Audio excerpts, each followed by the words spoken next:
Hello everyone. आज का video specially बना है मेरी मम्मी की वजह से। तो उन्होंने आइडिया दिया था कि हमारा फ़ैन ख़राब हो चुका है, सीलिंग फ़ैन, तो उसको कैसे नए नए तरीके से रीपेंट करके उसको क्रिएटिव लुक दे सकते हैं।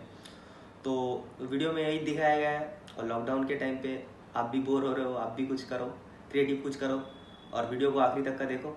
अगर पसंद आए तो लाइक शेयर सब्सक्राइब करो और दोस्तों को बताओ इस वीडियो के बारे में। चलो वीडियो देखते हैं।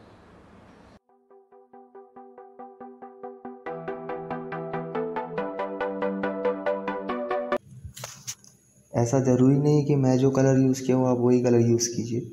आप कोई भी कलर यूज़ कर सकते हैं। आप प्लेन ब्लैक यूज़ कर सकते हैं, प्लेन येलो यूज़ कर सकते हैं, प्लेन वाइट यूज़ कर सकते हैं।